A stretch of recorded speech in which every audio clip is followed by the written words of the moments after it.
What's up, JS Urban Adventures fans? Today I'm here to show my remembrance to a fallen structure known as the Roadhome. It is closed. It is shut down. Windows boarded up. Fence is taken down. And I'm going to talk to you guys a little bit about what went down here with something called Operation Rio Grande. So you see the sidewalk I'm walking on right now? This sidewalk, especially that corner right there, this is the block.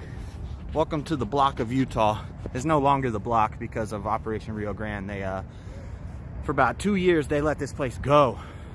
They let people sell dope, buy dope, do what they want, run amok all day.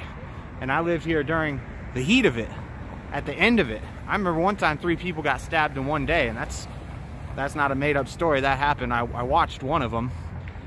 And I spent about 2.5 years in this place right here.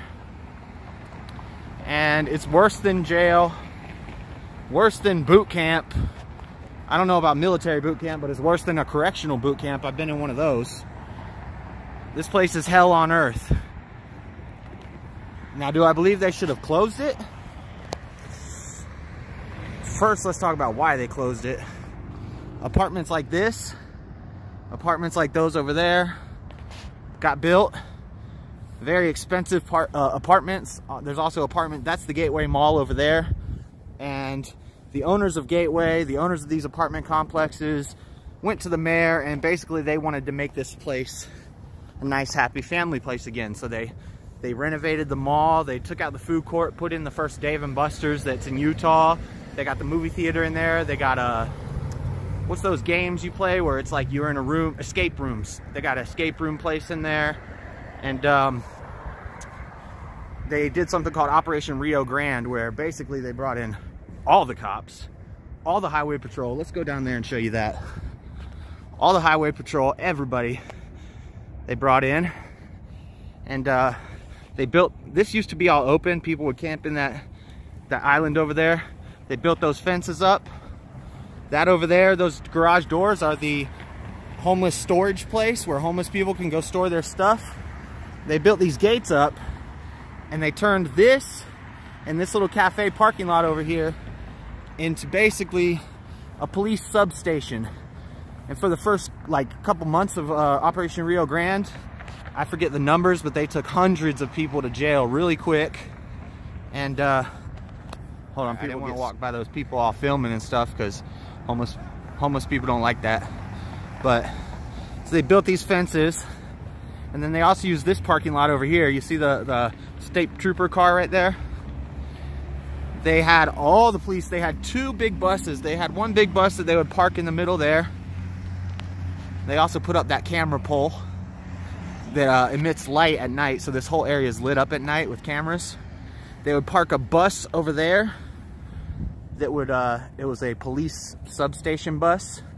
Then they would park another bus over here, which was the highway patrol state troopers bus.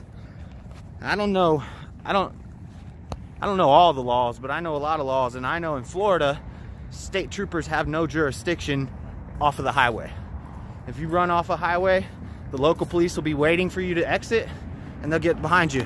Maybe that's changed in the years since I left Florida, but so when I saw all the state troopers coming here, I thought it was strange. They had state troopers, they had, for the first couple weeks, they had SWAT teams, they had 4-wheelers, and I'm not exaggerating this, guys. This block, this whole strip, from that corner, all this used to be tents, camps.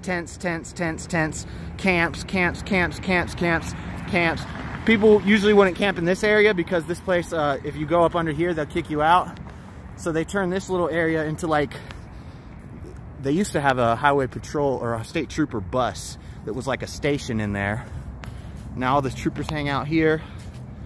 I mean, they were taking people to jail for everything. You cross the street, you jaywalk, run their name, take them to jail, because, you know, everybody at the shelter had warrants. For the most part, very common. I don't want to say everybody, but not all. But man, even down here, You go down that way, people be camping out over there. People be camping out all on this island here. And that's why they fence that off. Let police vehicles and government vehicles park there. But it's closed now. They've opened one men's shelter and one women's shelter. The women's shelter is over by the methadone clinic. I don't know how good of an idea that is, but to have a shelter right across from a methadone clinic, two methadone clinics actually are within a block of each other over there, and now a women's homeless shelter.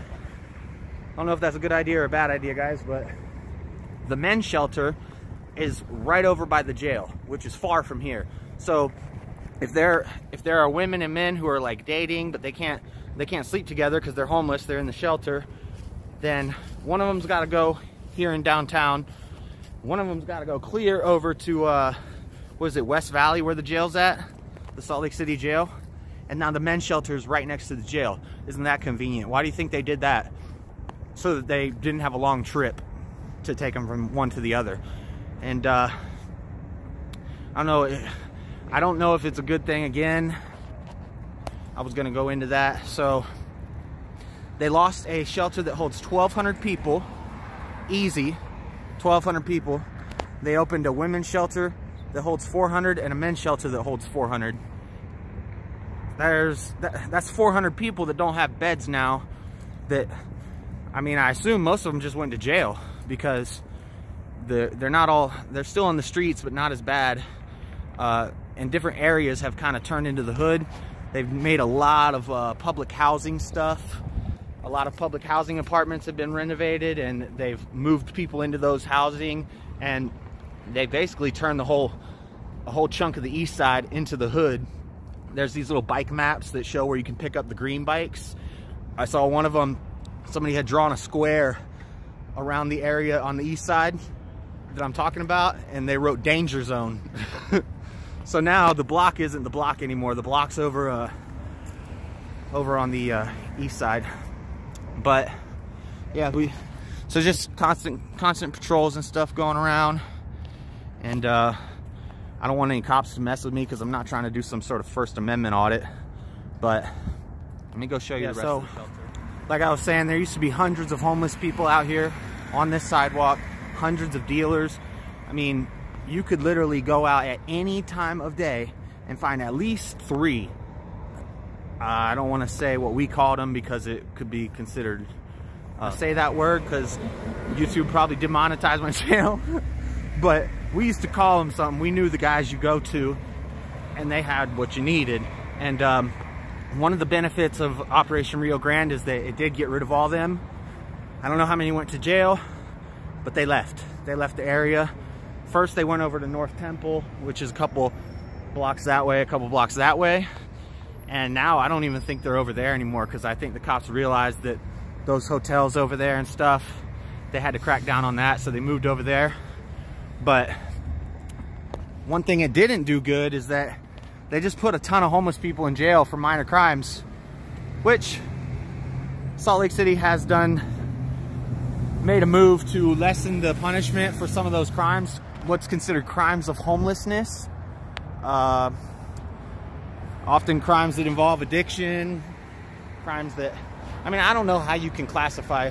If somebody steals something when they're homeless, you're gonna call it a crime of homelessness. But if somebody steals something while they're not homeless, they get a worse penalty. I don't know if I agree with that, but whatever, it is what it is. I don't make the laws. But they've closed all this. Vinny's is still open. You could still get food at Vinny's, I believe, twice a day. Lunch, I think, is like noon, and dinner's like 5. But they actually renovated the kitchen in the Vinny's. You can call it Denny's, you know, like broke people that shop at Target call it Target. Well, we call Vinny's Denny's. Over there you got the Wiggins Center. I believe that's still open. That's sort of like a resources and information place for homeless people. And but this is all closed down. They're gonna be putting some sort of fence up in here, which doesn't make any sense because like 2 months ago they built a fence through the middle of the road and they did all these changes around here, and now they're closing it down to open 2 smaller shelters that don't hold enough people one being right by the jail where people don't want to go. What's up? Huh? Utah, yeah.